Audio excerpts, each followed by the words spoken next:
Akalarim usposh hamoyoq rasvo quyon boqiydigan odamlar toza poryadishni galstuk bilan kiyib poryadishni ko'rmaydi aka, to'g'risida qo'y nima quyon nima hammasini qiladi. Tushunami Rafiq aka?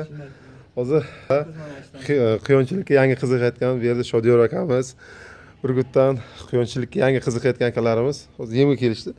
Yemimiz ham kam, Leyla opamiz sal g'ayrat qilmagan ekanlar. Keyin bizlar ham sal g'ayrat qilmaganmiz pul tashlab berishga. O'zimizda ham ayb bor. Hozir yemga kelishgan. Akalar sifatga har qachon tan berganmiz.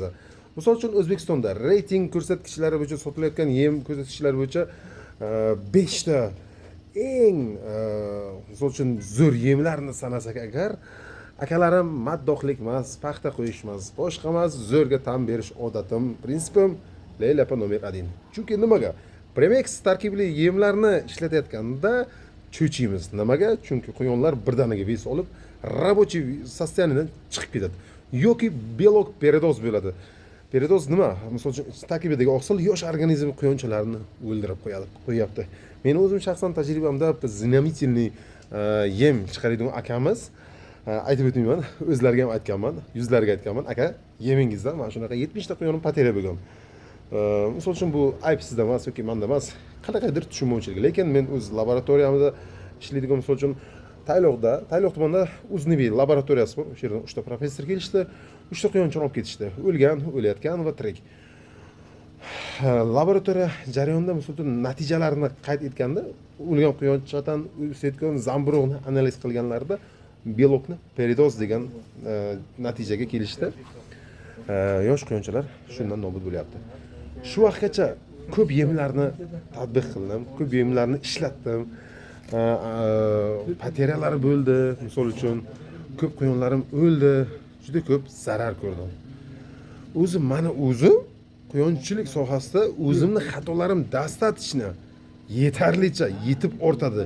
Agar men plus ya'ni yemdan ham xato qilsam agar men tikkalay cho'kaman. Shuning uchun eng ma'qul variant yem tanlashim kerak. Eng zo'rini tanlashim kerak. Chunki nimaga? O'zim xato qilishim mumkin, quyonlar o'pkasidan ketishi mumkin. Koksidozdan, niksomatozdan, qanaqandir absessdan, nimalardandir quyon o'lishi mumkin. Men o'shalardan ehtiyot bo'lishim kerak. Purt etib mana bu yerdan yemdan ham yana добавительный quyon ichib ketib, diareya bo'lib, qorni ishib o'lib qolsa, u вообще dabdala bo'lib ketadi.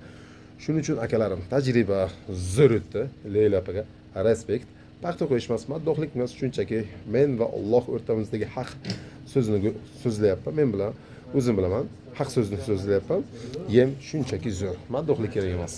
Zo'rga har qachon tan berish kerak akalarim, boshqa iloji yo'q, boshqa variant yo'q. Mana shu ko'rayotgan bo'lsangiz, Jasur firmasi. Shodiyor aka, bu yoqqa o'tgan aka, yem qanday ekan? U effekt qanday ekan? Leyla opamiz ham ko'radilar-da yemni. Effekti zo'r. Zo'rmi aka? Bu uzilgandan beri bitta ves tashlab ketdi. O'zbek Leyla opa ko'radigan bo'lsangiz. Leyla opa ko'ryapsiz-a, Samarqandlik muxlislaringiz yemni o'zgaringizga jalbaqlashyapti. Ko'paytiring, o sexlarni kattartirasizmi? Katta ko'paytiring. Bir Shodiyor akamni ham siz azobga qo'ydingiz mana. Men ko'payaraq, ko'p kerak. Bu yerda Rafiq akamiz sizni muxlisingiz. Mana bu yerda o'zimiz Samarqandlik akamiz bu yerda muxlis. Hali Bundan beri yemga qarab o'tiribdi. nima deymiz? Alloh aytjon, Alloh haq subhanahu va taolo kasb ko'ringizga, rizq joningizga, umringizga bir barakat o'ysin. Misol uchun siz mehnat qilyapsiz, sizning orqangizda misol uchun bizlar ham quyon boqib, daromad ko'rib, bez, bateriya, salgina xursand bo'lib, ko'payishidan, semirishidan va boshqa bir jarayonlardan yaxshigina o'tib olyapmiz. Natijaga erishyapmiz.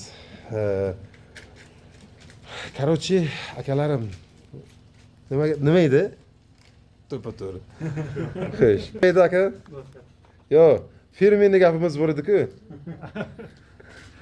Hammasi yaxshi Alloh bilan nasib qilsa. Shu yemda tezlashtirsangiz bo'ldi. Ekanlar Leyla opa, sizdan umidimiz endi. Akalarim, quyonchilik avjida. Salomat bo'lasizlar.